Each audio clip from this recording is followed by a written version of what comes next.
నిన్న తూర్పుగోదావరి జిల్లా వేమగిరిలో game changer Ram Charan నటించినటువంటి భారీ చిత్రం విడుదల సందర్భంగా ప్రీ ఈవెంట్ ఫంక్షన్ జరిగింది.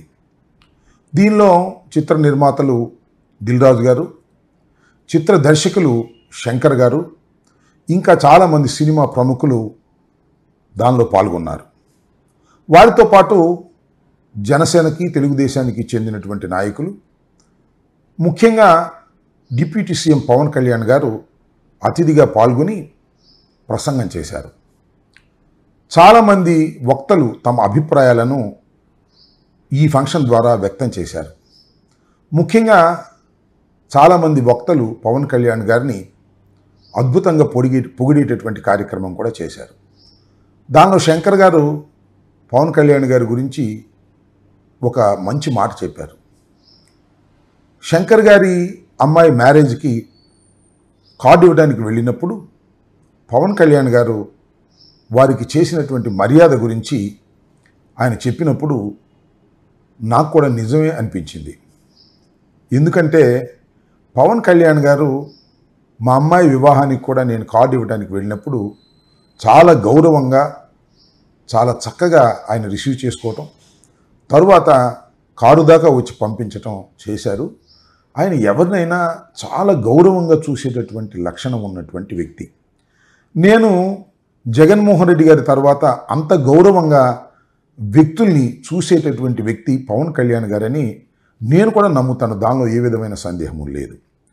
కానీ దాంతోపాటుగా పవన్ కళ్యాణ్ గారిని గేమ్ చేంజర్లో హీరో అయినటువంటి అన్న కొడుకు మన రామ్ చరణ్ గారు చాలా పెద్ద ఎత్తున పొగిడారు. అది వేరే అంశం. దానిలో కూడా కొంత రాజకీయ మసాలా కూడా వేసేటటువంటి ప్రయత్నం చేశారు. ఆ విషయాలను పక్కన పెడితే దీనిలో ప్రధానంగా పవన్ కళ్యాణ్ గారు మాట్లాడుతూ కొన్ని విషయాలను లేవనెత్తారు. అదేంటంటే సినీ రంగానికి రాజకీయ రంగులు మేము అద్దాం, ఇంతకుముందు అద్దారు అనేటువంటి భావన కలిగే విధంగా.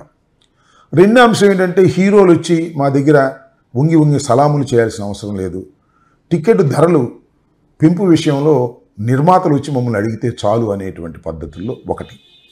రెండో అంశం ఏంటంటే అసలు టిక్కెట్లు ధరలు డిమాండ్ సప్లై మీద ఆధారపడి ఉంటాయి.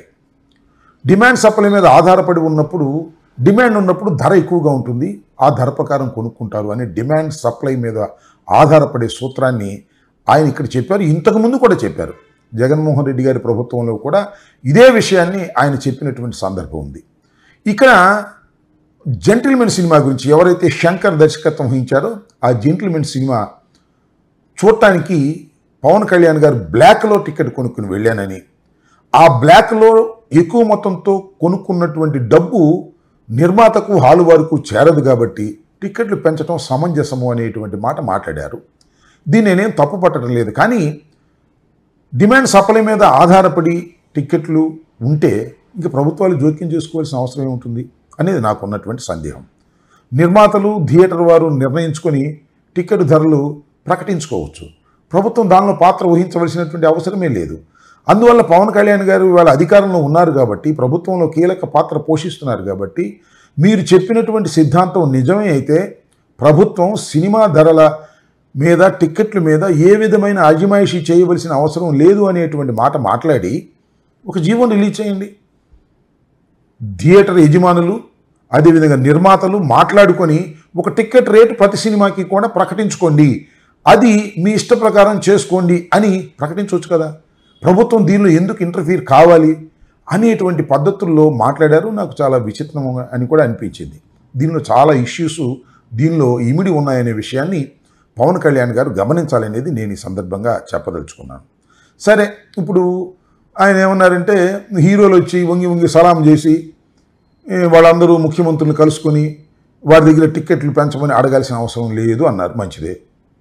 నేను ఇక్కడ అడుగుతా ఉన్న ఒక మాట, మీరు ఇందాక చెప్పినటువంటి అంశం టిక్కెట్లు ధరలు డిమాండ్ మీద, సప్లై మీద ఆధారపడతాయని హీరోలు వచ్చి ముఖ్యమంత్రులను అడగాల్సిన అవసరం లేదు అనుకున్నప్పుడు, మరి నిన్నగాక మొన్నే కదా తెలంగాణలో, అది కూడా తెలుగు సినిమా పరిశ్రమకు సంబంధించినటువంటి కేంద్రమే కదా, అదే ప్రధానమైనటువంటి కేంద్రం కూడా, అక్కడ శాసనసభాముఖంగా రేవంత్ రెడ్డి గారు చాలా స్పష్టంగా ప్రకటించారు.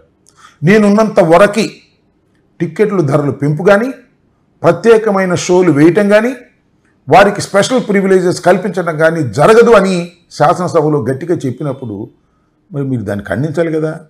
మన రాష్ట్రం కాకపోవచ్చు, కానీ సినిమా రంగానికి సంబంధించినటువంటి ప్రాంతం, తెలుగు సినిమా రంగానికి సంబంధించినటువంటి ప్రాంతం కాబట్టి దాని మీద మీరు నోరు విప్పుకోకుండా కన్వీనియంట్గా ఎలా తప్పుకున్నారనేది ఇక్కడ నా అంశం. स्पेशल प्रिविलेज मांगे तो ये सरकार में नहीं मिलने वाले। मैं जब तक मैं कुर्सी में रहता हूं तब तक नहीं देता हूं। मेरा जिम्मेदारी तेलंगाना आम जनता का जान बचाने का मेरा जिम्मेदारी है। उन लोगों के लिए कोई भी तकलीफ दिए, उन लोगों को कांग्रेस सरकार ने, मेरे सरकार ने छोड़ने वाला नहीं है। రెండో అంశం ఏంటంటే హీరోలు వచ్చి సలాములు పెట్టి టికెట్ల ధరలు అడగాల్సిన అవసరం లేదు అన్నారు, మంచిదే. మరి ఒక తోటి హీరోని అరెస్ట్ చేసి ఒక రాత్రంతా జైల్లో పెడితే దాన్ని కనీసం ఖండించడానికి ఒక హీరోగా, రాజకీయాల్లో ఉన్నటువంటి వ్యక్తిగా, ఉప ముఖ్యమంత్రిగా మీరు నోరు విప్పి మాట్లాడడానికి 27 రోజులు ఎందుకు పట్టింది అనేది నాకు ఇక్కడ పాయింట్. పోనీ 27 రోజుల తర్వాత అయినా అరెస్టు అన్యాయం అని చెప్పలేదు.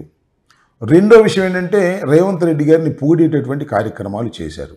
ఎందుకు ఈ రకమైన ద్వంద్వ వైఖరి మీరు అవలంబిస్తున్నారు?